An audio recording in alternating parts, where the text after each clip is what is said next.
This is Abnormal Entertainment. I am a real American, fight for the rights of every man. I am a real American, fight for what's right, fight for your life. You're listening to the No Cry Zone, a progressive political podcast on the Abnormal Entertainment Network. And welcome to the No Cry Zone. I am here with Rob and John again. This is we're recording Thursday. The what? This is the 17th. The past 24 hours have been a little, even for Trump, have been weird. You know, we probably need to start time stamping every show, not only in terms of the day, but literally the time of day. Exactly. It will change. To give you a context of, they were talking at 1:30, but at 1:45, this happened. So much. So this is the 2-year anniversary, the 1-year anniversary of the Mueller investigation. Mueller. Still mess it up. Yeah. That's fine. Don't even get it. Yesterday, I was driving past our local post office with the jail Mueller help Trump guy was out. Really? Yeah. Have you seen this guy? I have not. Yeah. So there's the post office on Main Street here in the Tucky. And when you're driving along, there's a guy, he's got a little table set up, signs all around. It says, defend Trump is his thing, against the false accusations. It's a big sign that says, Russiagate is a hoax, and jail Mueller. Oh, God. With a big picture. Did you get a picture? No, I thought you knew about it. Oh, I'll get him next time. He's always there. I'm going to cruise by He's there always today. in the post office. I'll have to cruise by there today. It boggles my mind.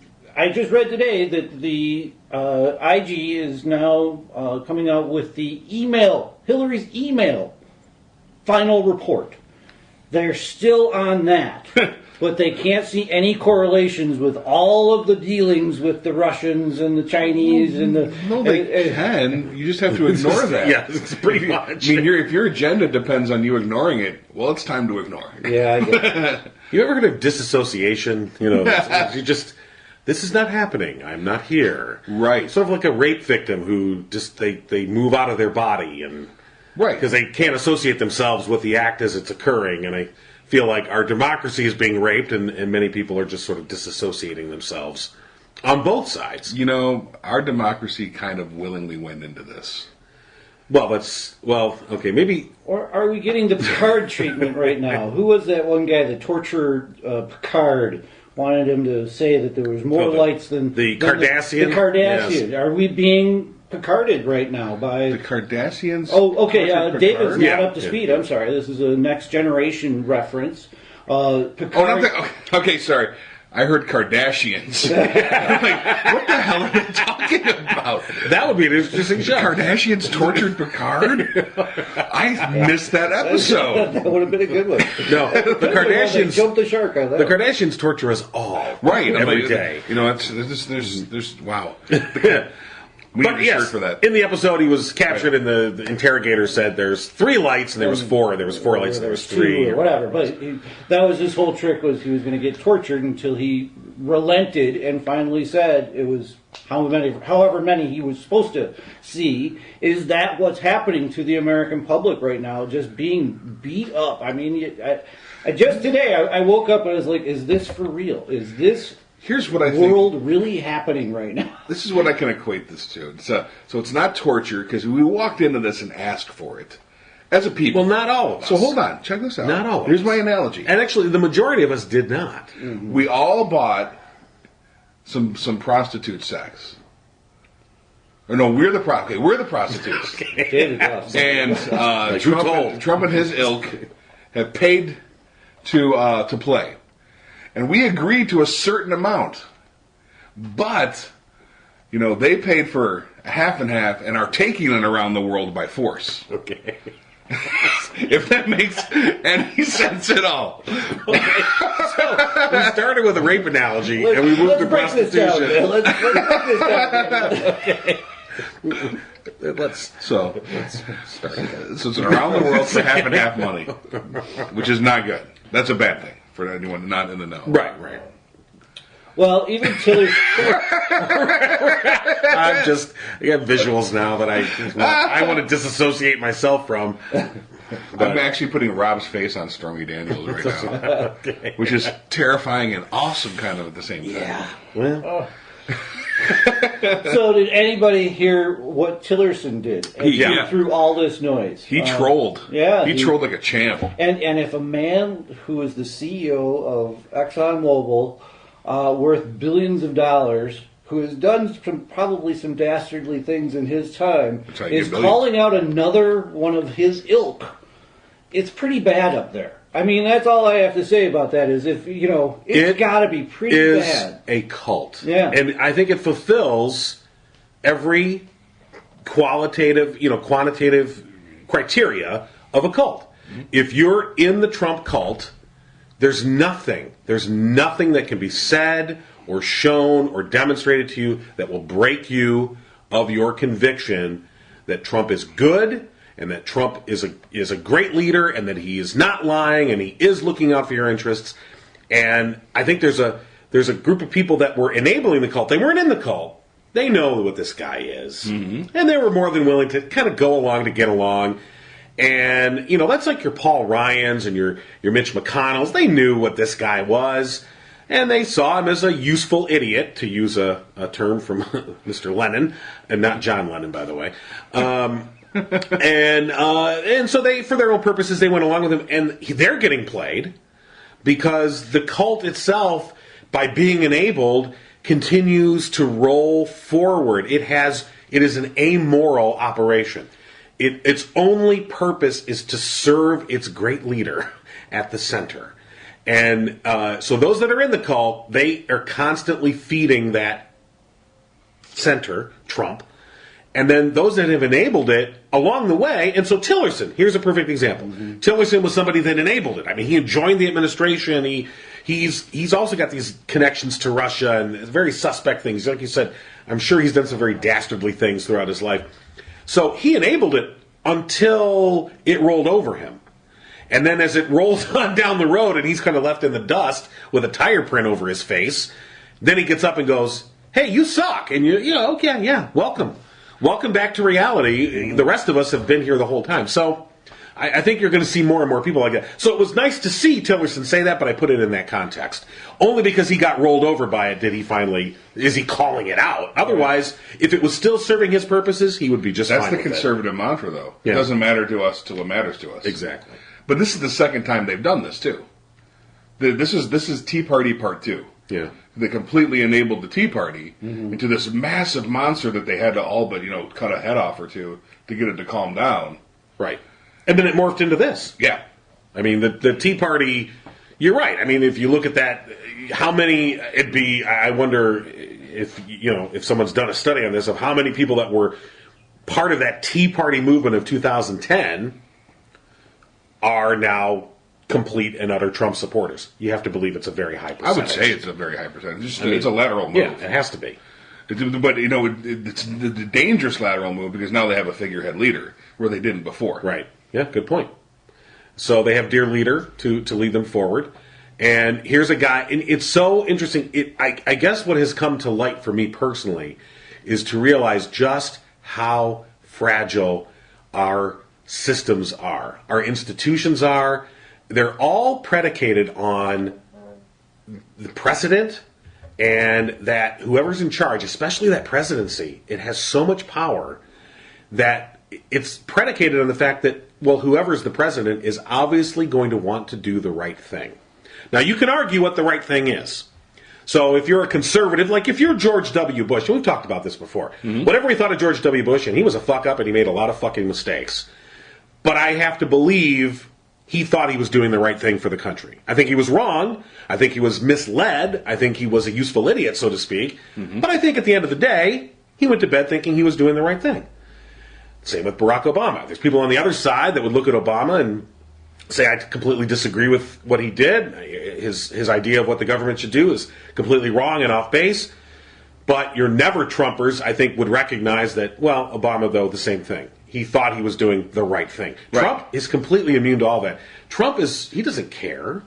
And it's not about doing the right thing for the country. It's about doing the right thing for Trump. And Self-gratification. it is all about enriching himself, both financially, obviously, but also, emotionally. He needs that love, that adoration.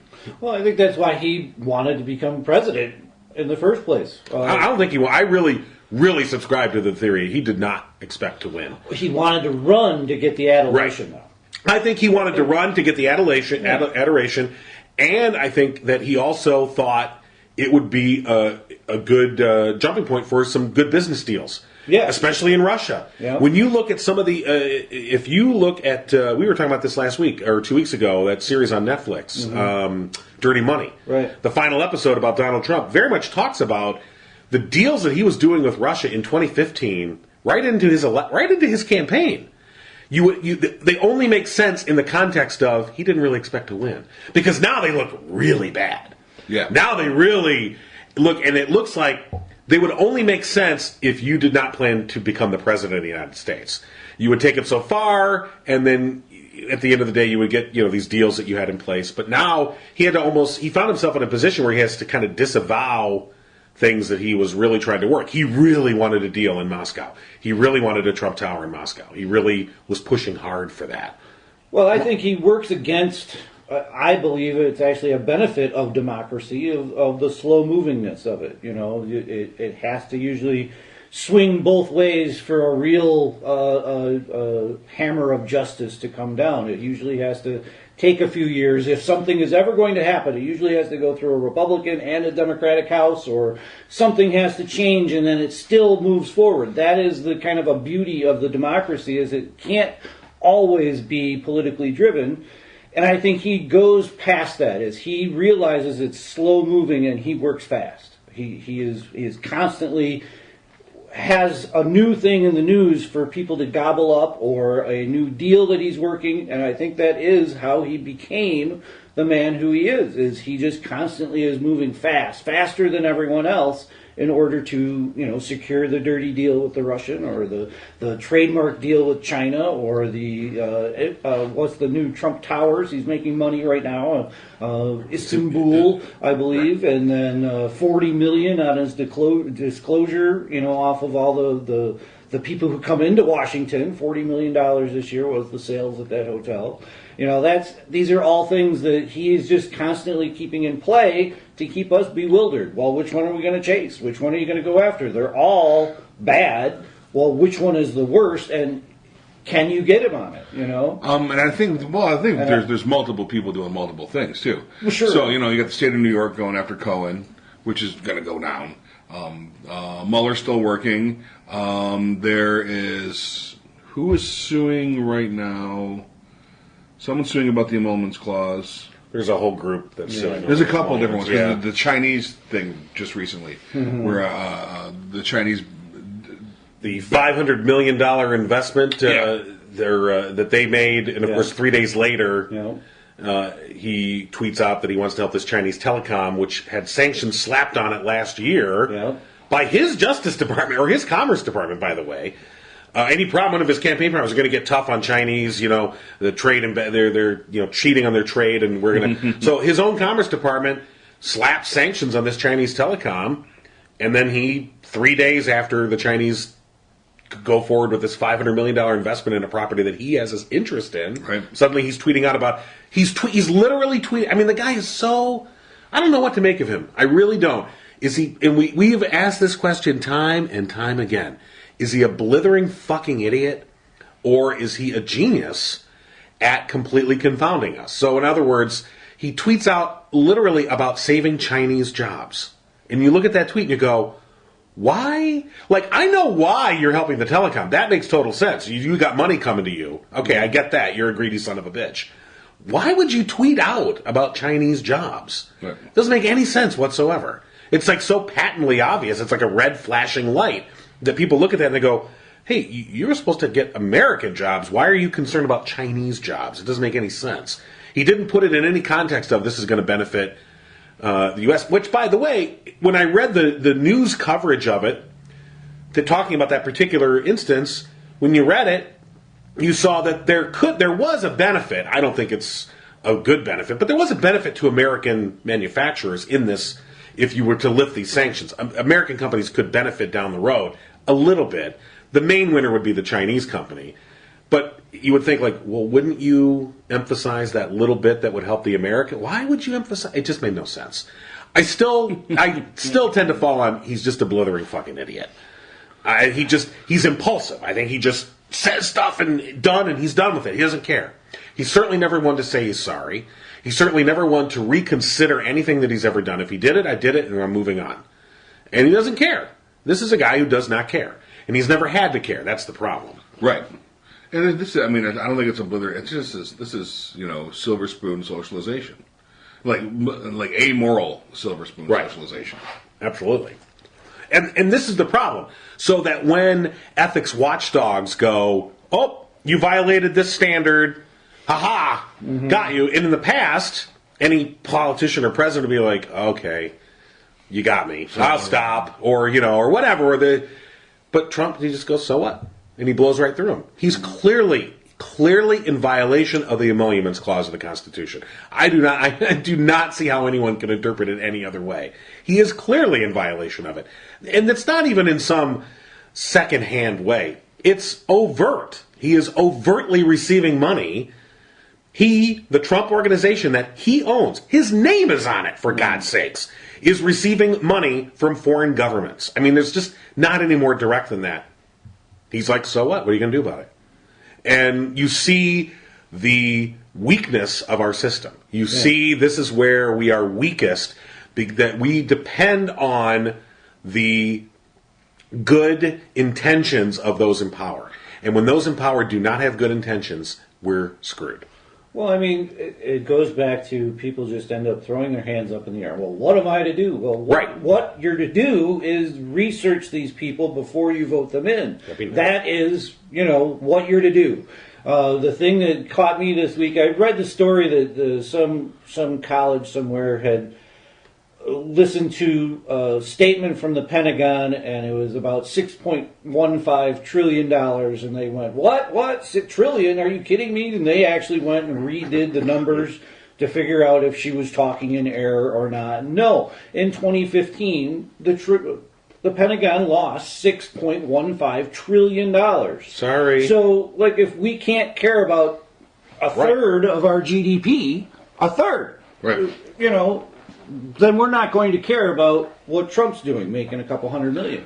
We're not. We just won't care. We do that automatic shut off of, I can't control the people in power. The man with the gold will make the rules. That is gone through history as bullshit. I mean, that is absolute bullshit. You can look at it through history. It just takes a turning point when people have to get together and go, oh my God, the guy's got how many gardens at his castle? That France. You can think of all kinds of, even Hitler.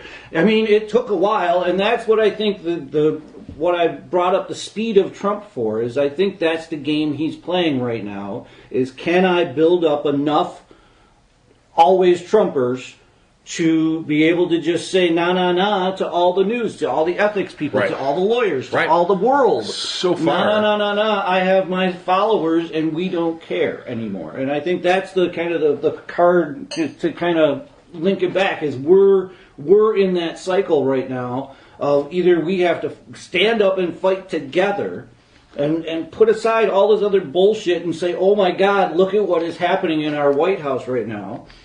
All of it. There should be no other legislation going on right now. All of us should be demanding this. Should be in our every office. But we can't get there because we have this turnoff of, that's just money in politics. Well, no, there's other things too. It's not just that. It's the lack of your elected officials to do what you want. So the integrity issue is not at the top alone. It's in Congress and the Senate. Well, it's even even in your local. Yeah. And that's where you have to start. You have to really look at your local guys first. And that's, if we start there, I mean, the machine still goes, though. So what, I mean, I think reasonably we're doing pretty good considering, this is the first time something like this has ever happened. You just don't plan on a guy like that getting elected. I mean, the closest we've come was Richard Nixon. Although Or there's a Andrew lot, Jackson. there was Andrew Johnson. There's a lot of comparisons to Andrew Johnson. When you look at Andrew Johnson's presidency, which he was almost impeached, or he was impeached but wasn't removed from office.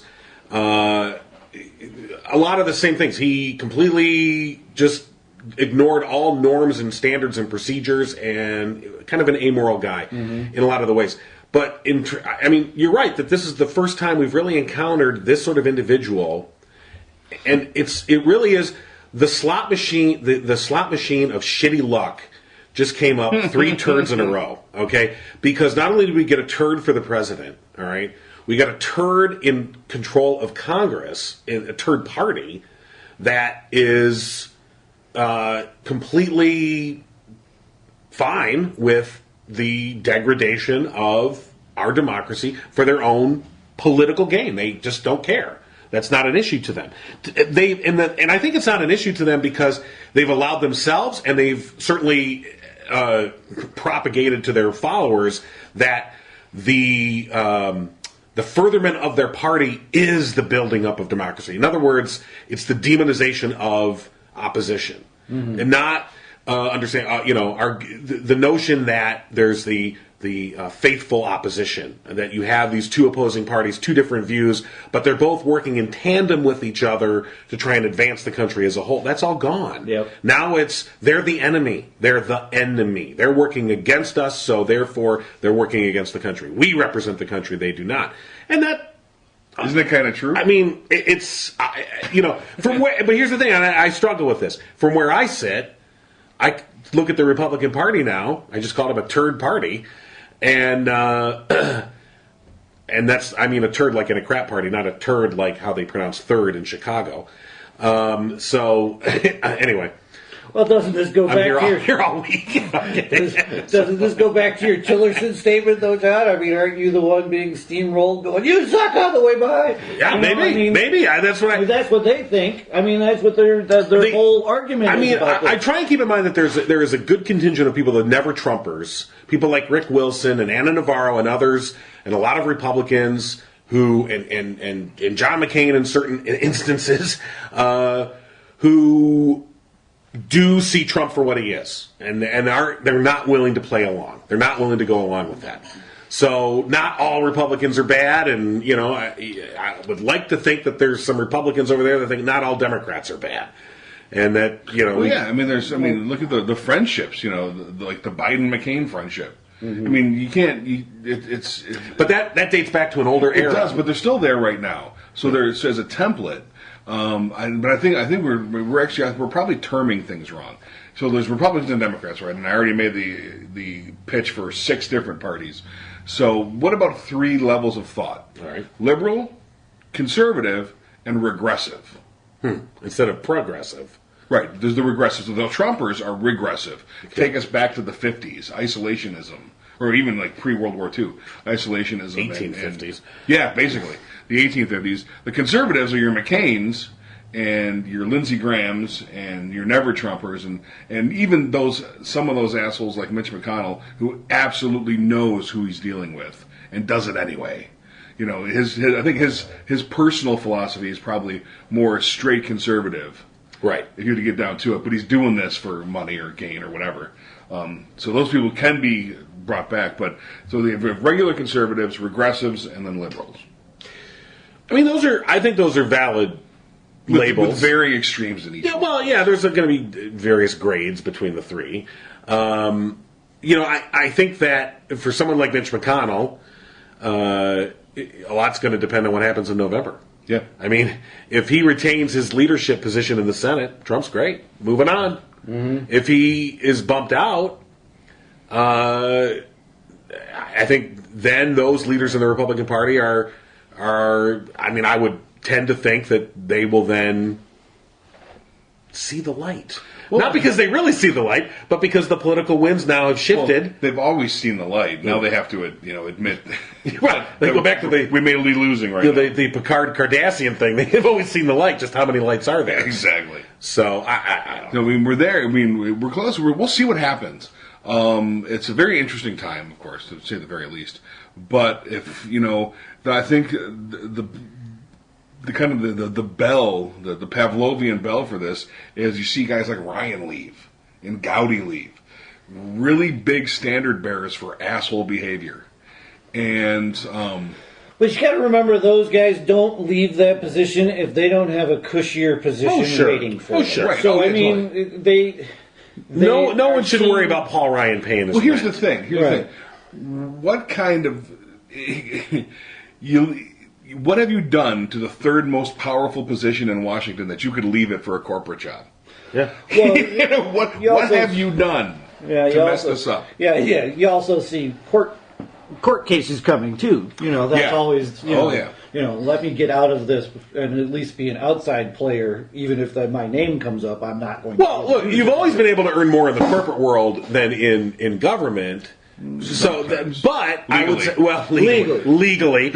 But the thing is that to be the Speaker of the House, that's a historical figure. Mm-hmm. You're going to be a person of history. Who would want to turn down that? It's an honor, and it's also a responsibility. But you think about it, boy, wow, this is I'm going to be a historical figure. Who would walk away from that? Paul Ryan would, Yeah. because the history's not going to go well for him. That's a good question. Are there many? It doesn't seem like I remember many speakers of the houses just walking away from the job like that. Well, Usually some were there's- told to walk. Well, yeah, or Boehner. some of them got primaried, and that's kind of their way of doing that is they put up. But in terms of just opponent resigning at against sort of the their own peak guy. of their power, Yeah. I don't Yeah, know. I mean when things are all, but if you're looking out from the outside in, for Paul Ryan right now, everything is coming up Paul Ryan.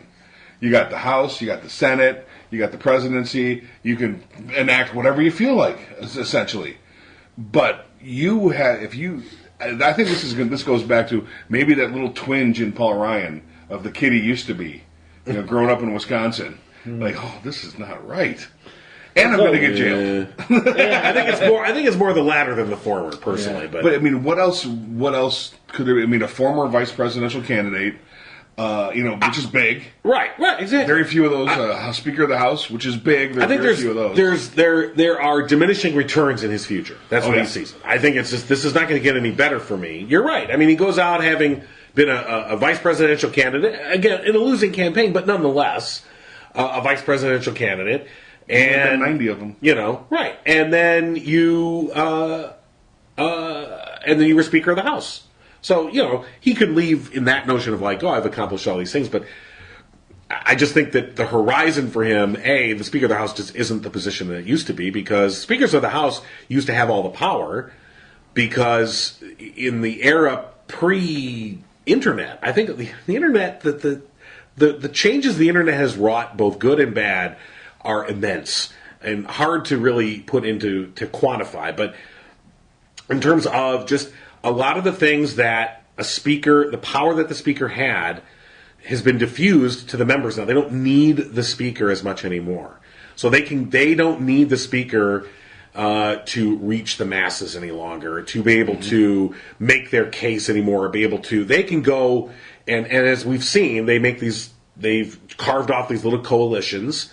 And the speaker says, you're going to vote this way, and they go, no, we're not. And then there's really no reprisal for it. I mean, it used to be like if you did not go in line with what the speaker wanted, then You're getting primary. you were going to either get primary, you're going to lose your committee assignment, or that thing you wanted funded in your district, guess what's not getting funded. Right. And now they can't really do that anymore. That's all been that power has been diffused away from them. So for good and bad, I don't know. I mean, they no longer have that power anymore. There's an imbalance in the balance of powers. And that's what I think the whole Trump era is really shining a light on it for me, is the complete imbalance of power that resides in the executive right now. And it's been tilting there since after World War II. All the power in the last 70 years has been moved over to the executive branch. A lot of it because of the Cold War. That, the notion of the whole national security state that was created, right out of World War II and really because of Korea and the Cold War with Russia, this national security state was created and the president was put in because of nuclear weapons, and he's got to be able to have, immediate access to these weapons. And so we've imbued this one person with this immense amount of power, the kind of power that no one has ever seen ever in the history of the world. I mean, not even a Roman emperor had that kind of power. And the thing is that we've always just assumed that, well, yes, we're given this incredible amount of power, but we've always just assumed that the person that was going to have it would not use it for ill. Until now. Right. And, it's clear that he will use it for ill if he needs to. And he's not bound by any precedent. He certainly has no shame. And he is definitely an amoral individual. I mean, this is a guy who yesterday, referring to illegal immigrants, calling them animals. Okay? This is a comment that is a direct correlation to what you see totalitarian dictators use. You demonize the other and you dehumanize the other, and that's the first step. I mean, that's the first step. And so now they're animals. And you have people, that was the kind of statement that just a few short years ago would have been abhorrent and completely unacceptable across the spectrum. Mm-hmm. And now you got people that defend him saying this yesterday. Yeah. Well, he's talking about these criminals. And you go, well, no, but he was not really. He's talking about all these illegal immigrants, which I understand. Okay, but they're animals? Really? They're not humans? I mean, you can say that they're illegals. Okay, fine, they're here illegally. We can talk about that if you want. But to say they're not human? Come on. You know where else that came in? I remember this to this day, is they did that during the crack epidemic.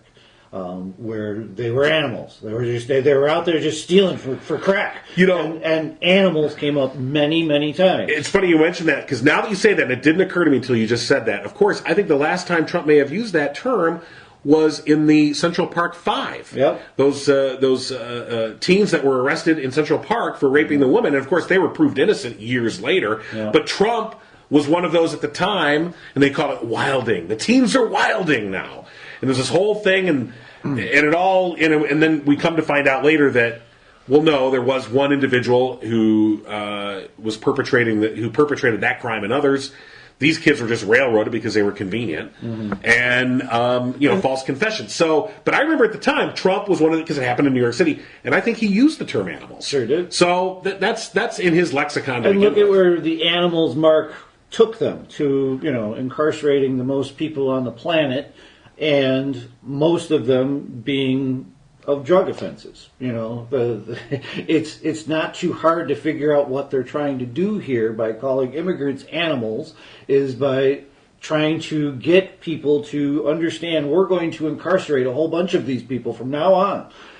You come across, we're going to incarcerate you, and guess what? They never tell you who's going to pay, and that's you and I. I mean, you and I are paying for the crack epidemic. We're soon going to pay for the opioid epidemic. And now we are being told that these animals in sanctuary cities, these cities are trying to help become Americans, to become the thing that America was actually about and built on, was building yourself up out of nothing, and using the tools of America to do it, the free market system and the laws of the land that protect you in order to do that. They want to make these people into a scapegoat for angry mobs to be yelling at in Qdobas around the land. And it doesn't matter what... mobs. Yeah. Right. And we've heard now that there's this plan, of course, to separate mothers and children that come across illegally, and that the children would be placed in foster centers, but they'd be on military bases. They would essentially be, these are camps that are being set up, and you just go, what are we sliding down into? Right. And every step of the way, and it's amazing because every step of the way, it's the new normal. The line just gets pushed a little bit further. And they go, well, and what they do is they go, well, that's not so bad when you compare it to what happened yesterday. And you go, yes, but you go back enough yesterdays and it's completely different. I mean, we have slid a long way now. And, all of these social matters, I will argue to the mat that it is far more fiscally conservative to help that person, to actually have a welcome band for illegal immigrants, to bring them in, to train them, to teach them our laws, to teach them our customs, to teach them our language. They're all upset about that right now. There's too many people talking Spanish in America. But go ahead and do those things. Create agencies. to do these things and put these people into place in our society instead of another society, it is just like stealing an employee. I mean, it really is. You're taking an employee from somewhere, some other country or company, and bringing him to your company, and you're going to train him to do the things that you want him to do to become a viable source of income for you. That's not very isolationist, Rob. You know, that's just, and all of the social matters. I mean, people will Get your head back in the sand. and all of the social matters could be handled with the $25 trillion that we've spent magically in the military since 1998. They don't know where it went. We're sending over 100 bombs every day to Syria that cost $1 million apiece. Why are we not, if you want to be isolationist, damn it.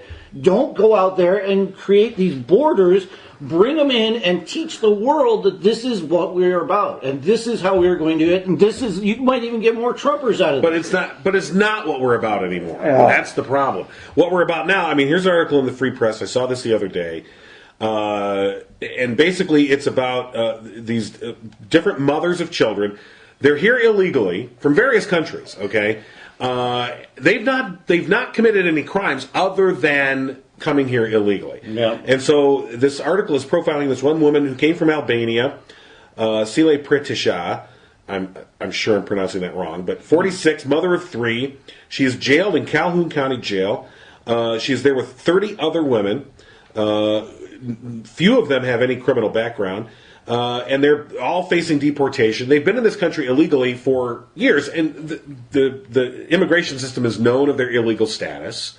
Okay, and through various legal and judicial maneuvers, they've been able to stay in the country. Okay, because they've not committed any crimes. They do have children, who are American citizens, by the way, in many cases. And so they've been allowed to stay, and as long as they don't commit crimes, and as long as they remain productive members, they've been allowed to use a lot of, like I said, judicial and legal loopholes to stay. Well, that all ended with Trump, of course. Now it does not matter. It no longer matters. We don't care to hear your story anymore. You need to go. And of course you go back and you go, well, this whole system was screwed anyway. That why were we not, for people that come here and are productive, why are we not providing them a path to citizenship? Mm-hmm. Some sort of path to get them into the system, so to speak. But no, we leave them out. So now Trump cracks down. You've got these groups of women who are jailed at this county jail in mid-Michigan, and she talks about a Chinese mother who is there from she's from China. She's facing deportation as well. And she was so desperate she banged her head against the wall to prevent her, to basically cause an injury to the point that she couldn't be. They can't deport me if I'm injured. I mean, that's how desperate these people are.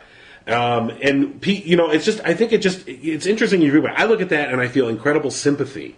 I look at it and I go, oh my God, how can we keep these people here? But I realize I'm like in the minority, I feel like. Most people look at that and go... You feel like you are, but you're not. I hope not. You're not. I hope not. What we're faced with, again, is incredibly loud people. A small group of people that don't see human beings in there. Right now, they're pretty powerful, though, David. I mean, no, they're not powerful. The ones that enable them for their own ends are powerful. Mitch McConnell, whose wife is Chinese, I think, sees human beings. There's no money in them, though. Mm-hmm. So it's confusing in a certain sense. But I see what you're saying. But it's really, I mean, there are reasonable people out there, and they have been tempted for a lot of things. And I think there's a great deal of people who see awful things in that. Right.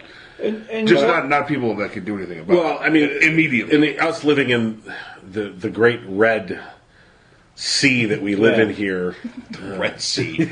And I want to be Moses and part the Red Sea. Hey, he was Jewish. What? Get him out of here. Another illegal. Crossing borders illegally. Not even paying attention to the water. I mean, what the hell? And see, that's where it gets confusing. You said the immigration system is all screwed up. Well, guess who screwed it up? I mean, it was the corporations who wanted these illegal workers to come here. Oh, yeah. I mean, they're all around in the news now. The guys in Maine and anywhere there's farms. I mean, there's shit that's being rotting in the field. Right. Not only because they can't get a visa, it's just they don't want it. They're like, holy cow, those guys are kind of crazy over there right now. Let's pick something here in Mexico. But see, that's a good, and not a maybe good that's what they wanted. Somebody wanted, but the corporations are probably losing their mind on this. They are, and that's why I want to say it. I mean, because they saw human beings. And the way corporations see human beings is different than the way you and I see. Well, they see them as profit centers. Yeah. Right, and the profit centers in the jail right now Right. can't pick the lettuce. Right. And your lettuce rots. What happens? So we're seeing a lot of even like smaller farmers with like small mega farms, as opposed to corporate mega farms, who were Trump fanatics, Trumpers, are seeing bad things happen. Well, it was an interesting. It's not touching them till it touches them. And that's the thing. It's again another fine example of that. I saw an editorial. I think it was in Crane's Detroit Business. This woman that owns a manufacturing company. They make hinges for automotive companies, and basically the tariffs that Trump has imposed are going to kill her company. And then there was a specific provision in the tariffs that absolutely. They wiped out her company because her company imports these hinges. And the thing was, she wrote this article saying, Mr. President, I still support you. I supported you. I still support you. But I have to believe you don't know what's happening to my company. Please help. And I read this article and I'm like, fuck you. First of all, here was the thing. And when I read the comments, it was pointed out and I was like, good point. She's not even making the hinges here. She's not. You're not a manufacturer. A, you're an importer. Right. Okay. B, you asked for this guy. All right. And then the minute it affects you, suddenly it's he can't. I can't believe he would. He doesn't care. He does not care. Right. And so she will find out. Right. Because this is all going to go down. She will find out that he does not care. And if she continues to double down on that support, well, then we are in a cognitive dissonance nightmare. Yeah. But I don't think she could. Well, I hope. I feel like we're already in the cognitive dissonance nightmare. There's too many people that are. Ever tell you the guy's story about Mrs. Miller? Mrs. Miller. Mrs. Miller and maybe it was Mrs. Wagner. I don't know. It was a Mrs. something. In the 50s, she had a UFO cult. Okay. And the UFO cult was under the assumption that we are going to be in this UFO cult and we are going to worship these UFOs, these aliens, and we are going to be so devoted to them. When they come to destroy the planet, they will take us up and we'll be good. It's supposed to happen in December something around December 22nd, like always, in the 1950s. And so it comes and it happens. No aliens, of course. It was a giant flood they were going to start because floods are popular. And everyone expected the members of this cult to just quit, right? Wouldn't you? That would be reasonable. Didn't happen. They couldn't. They doubled down. Right. The way they got through their cognitive dissonance was where they thought, well, we were so good, we saved the earth. You guys owe us now. And we could have that, but there was no that's one of this cognitive dissonance nightmare that we're in right now.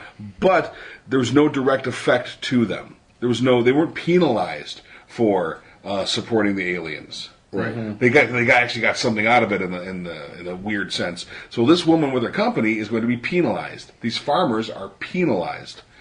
The small town where their beloved, it was some illegal dude that was hanging out in a small California town. He got arrested. Right. And he was just this beloved guy that everyone knew, and they took him away, and they were penalized for this. They see the error of their ways, and it's going to get worse before it gets better. Well, we also should not expect public declarations of wrongdoing. Yep, that's it. I fucked up. I was an idiot. You're right. I should not have voted for Donald Trump. I'm sorry. Offering their public apology. We shouldn't expect it. I mean, I would just hope that at the next election, they either don't vote, right, or change their vote. We see that. I call them the Red Widows, the Republican women that are very quiet, right, and just leading the money resistance for blue women candidates. Right. I mean, the Alyssa Slotkin, Red Widows. Alyssa Slotkin, who's running for the Democratic nomination to take on Republican Mike Bishop here in the 8th District in Michigan. she has said a lot of her support, and this is a conservative district, it's been gerrymandered for Republican, and her path to victory is largely dependent on Republican women. Mm-hmm. They are the ones that are going to provide the votes. I mean, obviously she needs the votes, the crossover votes that she's going to need, because if she does become the Democratic nominee, which she probably will, there's another Democrat in the race named Chris Smith. He's much more progressive and very eminently reasonable guy, law professor, and I think he's got a very interesting case to make. But unfortunately, the system that we live in, I sense that Slotkin will be the nominee, but we'll see. But her path is, if she is the nominee, not only will these Republican women give her the votes that she needs to win, but they're going to give her the money. And they are already writing checks. Now, when the people start, it's one thing to go, yeah, I'll vote for you, sure.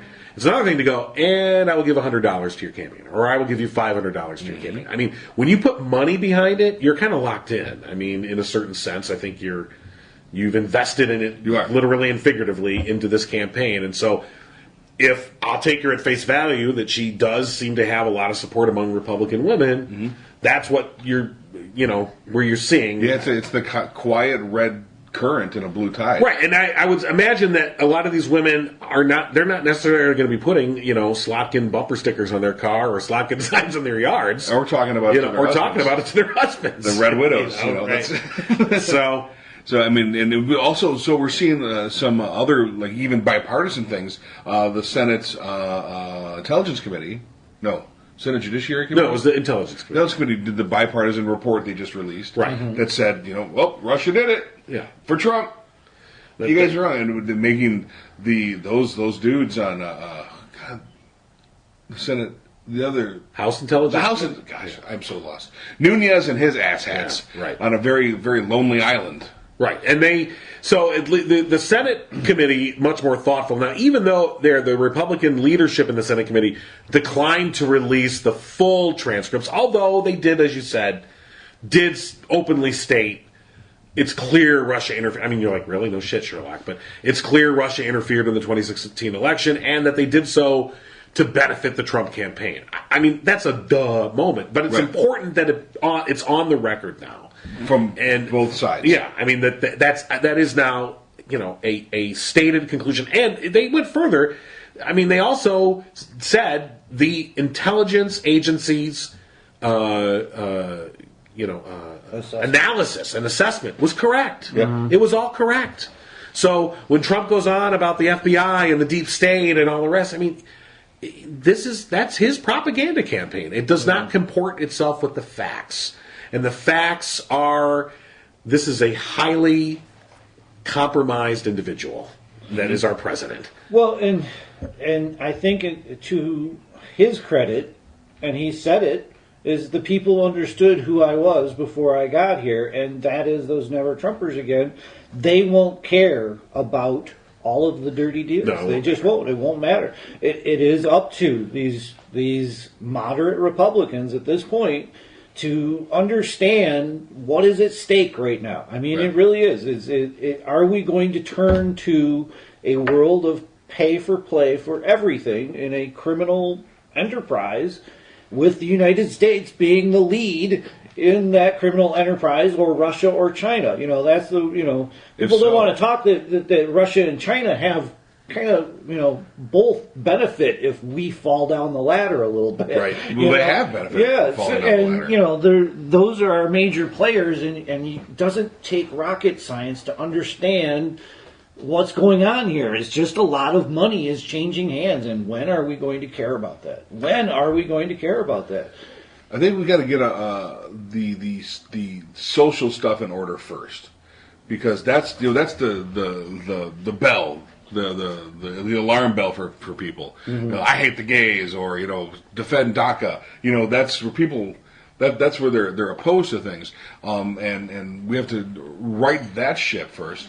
Do you guys think that the offhand comment by what's her nuts in the administration about McCain dying? Oh, Kelly Sadler, about McCain's death is maybe one of those turnaround moments for some reasonably minded. It should be. Yeah. It certainly should be. I don't know that it is. Mm-hmm. I think it further just deepened the divide. I think there's a certain amount of there's people that because there's I just find that how people have reacted to that comment is based on how they saw Trump beforehand.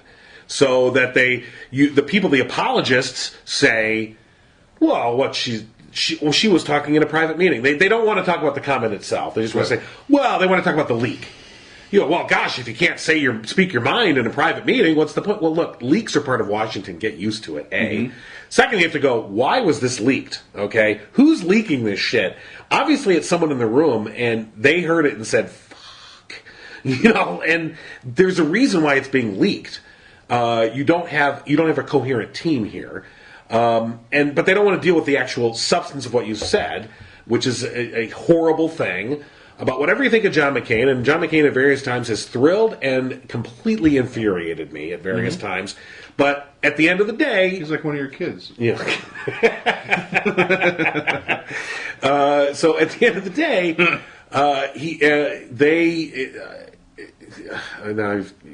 I've got a visual of John McCain's head. John, eat your peas. Well, yeah. No, but at the end of the day, you look at McCain and you go, this is, okay, I believe that this man, again, like George W. Bush, a complete idiot, I hate him, but I don't doubt his sincerity. This is the same thing with John McCain. I don't hate John McCain, but I'm just saying, I don't doubt his sincerity. And I certainly can't doubt or criticize his service to the nation as a POW. I mean, this is a guy that could have been released early and refused it and kept himself in for more torture. And anyone who's never been tortured before... We're back to the torture thing, too. Oh, my gosh. Yes. Why is this still coming up? Well, we just confirmed our CIA director is going to be torturing people again. But no, she did declare that it was a horrible, awful thing. No, she didn't say it. She danced around it. She said that the CIA did valuable work with the legal framework that was in place at the time.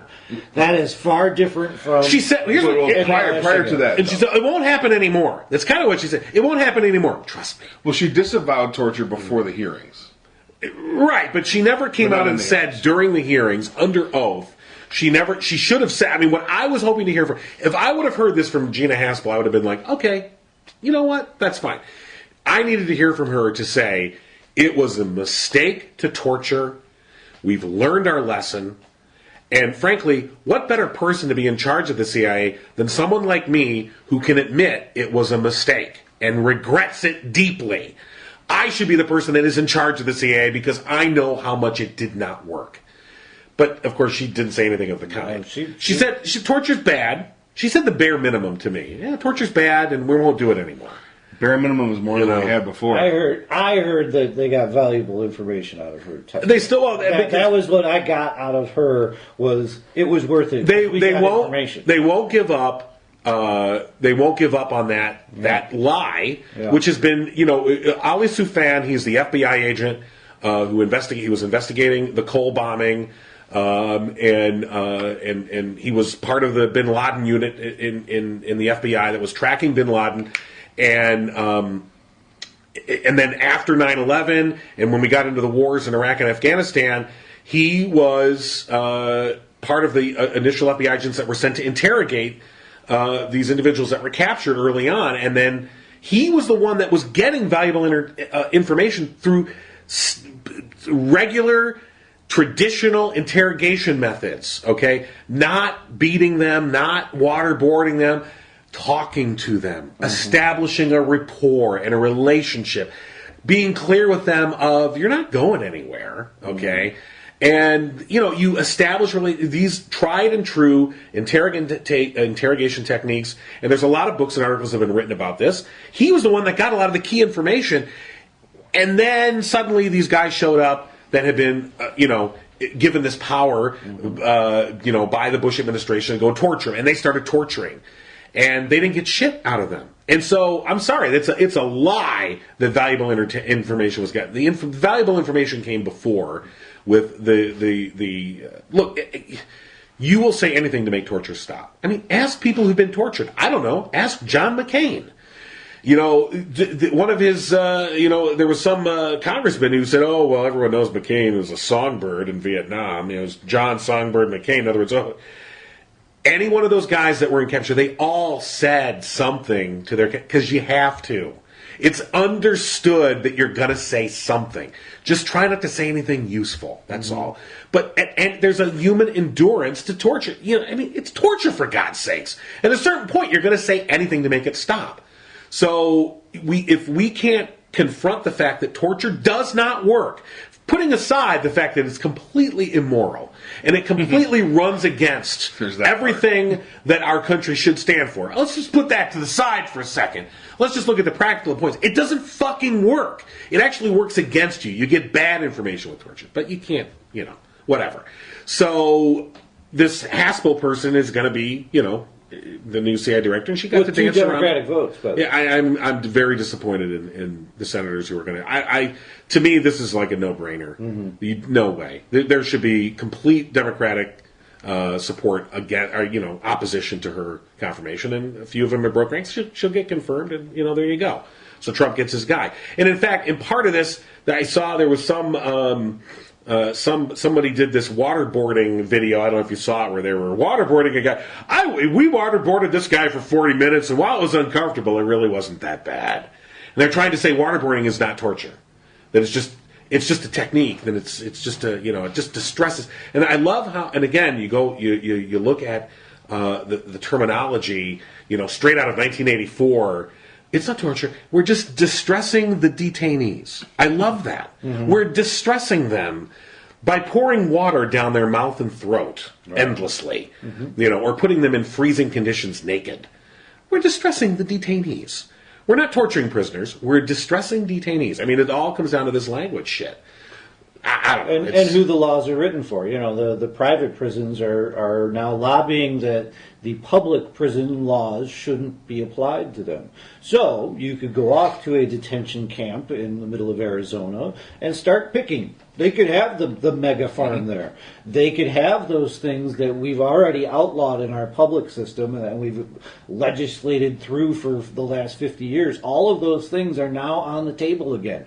That is what is at stake right now. Is we feel that these are all normals, but they can change in the blink of an eye. All it takes is enough Republican senators to get it under their bonnet that this is what we need to do because everybody's going to make a lot of money doing it and we'll get reelected. And they will be on it. And enough Democrats not to oppose. And the Haspel confirmation is an issue where I think you see that, where sometimes you get a couple of Democrats on board and you're like, no, what are you doing? Yeah.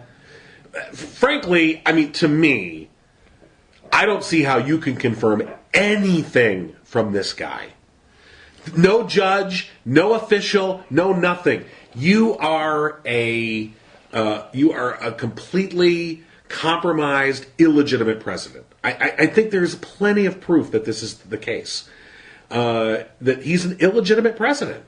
A lot of people said George W. Bush is an illegitimate president, and okay, I get it. Maybe the first time around, right? Even the second term, they said not bad. right. So, whatever. But this guy is just openly an illegitimate president. He was given assistance by a hostile foreign power. It's clear that his electoral win, the threadbare electoral win that he achieved, was assisted greatly by a hostile foreign power. To me, if you're a Democratic senator, why are you confirming anything that comes out of this White House? Nope. That's all. I'm sorry. You can say I'm no. Fuck you. Because that's all the Republicans did with Obama anyway. A totally legitimate president. Yeah. Okay? And excuse me, it should be no. And the same week, all the way down the line. And the same week they're doing the Cambridge Analytica hearings. It's not like these guys don't know what's being said in the hearings. They're talking amongst themselves about what's being, all the bombshells of everybody's hearings. And here they are giving them a freebie. Rosenstein was probably, I watched his confirmation hearing, and I couldn't really find any fault with him. And they all voted against him. It was crazy that anybody would want this Right. torturer back in the CIA at all. But Maybe they want the CIA to fail. yeah. Well, to me, it's all that's just Trump's person. So vote for Trump. Vote for Trump. Says yes. Yes, dear leader says yes. So we will vote for him. I understand why Republicans are doing it. It baffles me why Democrats are. Well, we still need to have the government run. I don't know. Do you though? Well, yeah. Because Some parts of it. But here's the thing. Here's what's happening while the government is running. We're filling all of the positions. We're playing their game. They set this up, and then we're playing along with it because we're fucking idiots. So they denied Obama the confirmation on all his judicial nominees. Yeah. So many of his judicial nominees were denied. Yeah. And they left all those positions open, and now they can't fill them fast enough with completely just partisan hack ideologues who are not qualified, much less, but are completely partisan, ideologues to an nth degree, extremists that they're putting now, filling up the federal judiciary with these positions. And Democrats, to me, I'm like, no. Why are you not gumming up the works the exact same way the Republicans did? Screw it. I mean, at a certain point, the gloves are off, boys. This is bare knuckles, okay? This is what it is. It's a fight. It's a fight for power. Yeah, you do that and you have a better plan. You have a plan of hope and prosperity for the country, and you're blabbing about that while gumming up absolutely everything that you could gum up. And you let the other team scream, which is like what was reversed. Right. This was reversed.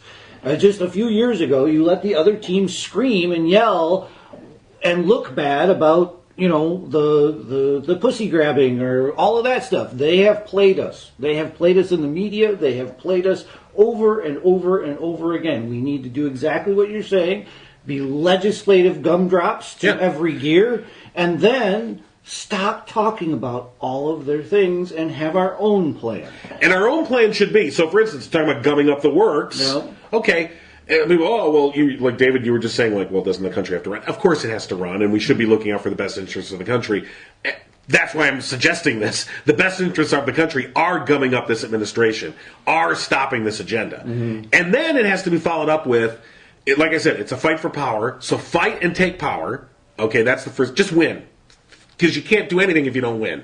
So win. Whatever it takes to win. Yeah, win power, and then you go about doing things, putting in place things like we're going to put in anti-gerrymandering initiatives, okay? So we're going to win power, and then we're going to use our power to not solidify or necessarily, but we are going to put in place things that are going to strengthen the institutions of our government.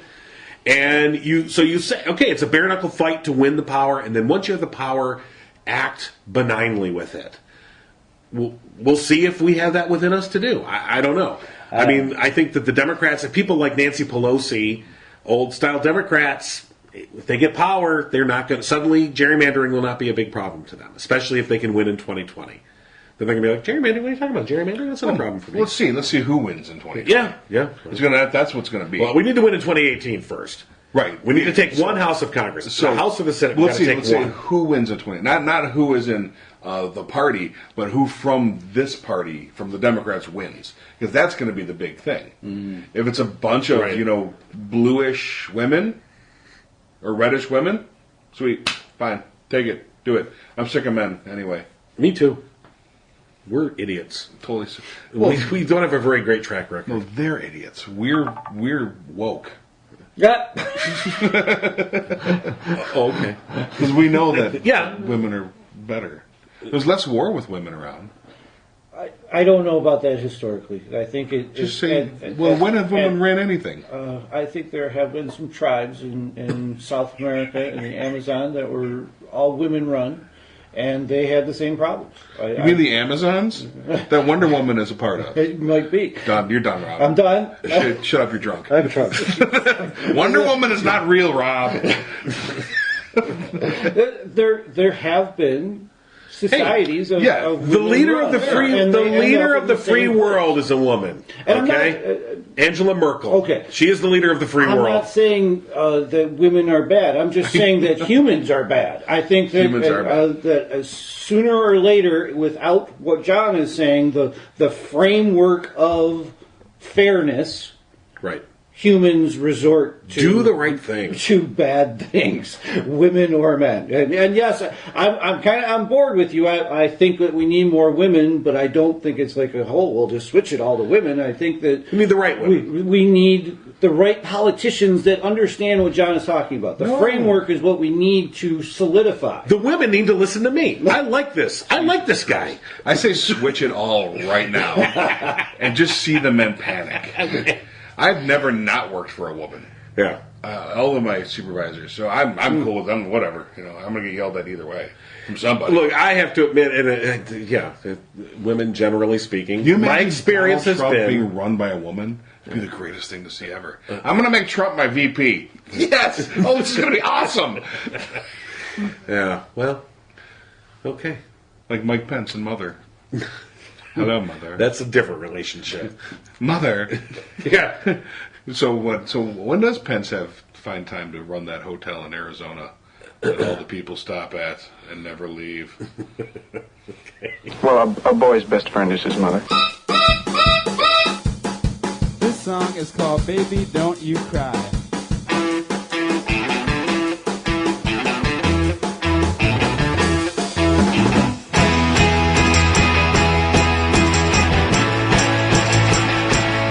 I didn't mean to make you cry.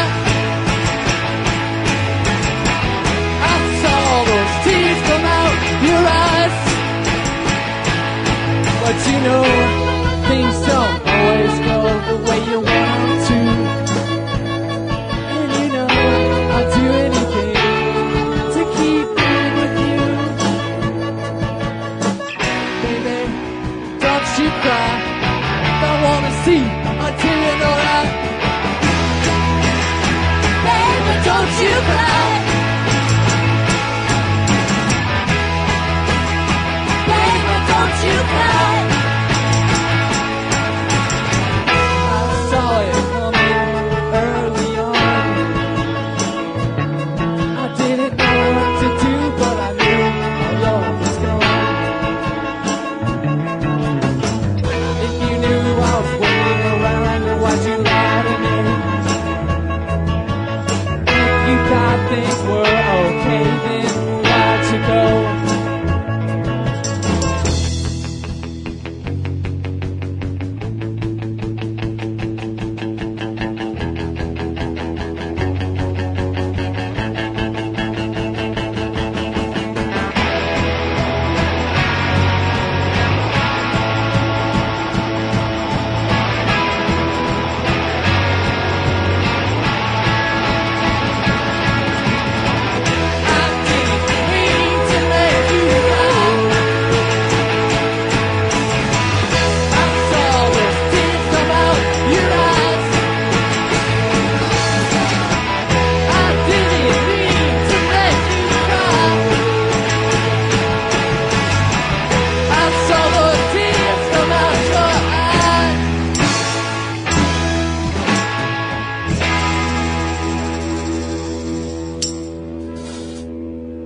Find more episodes of The No Cry Zone at thenocryzone.com.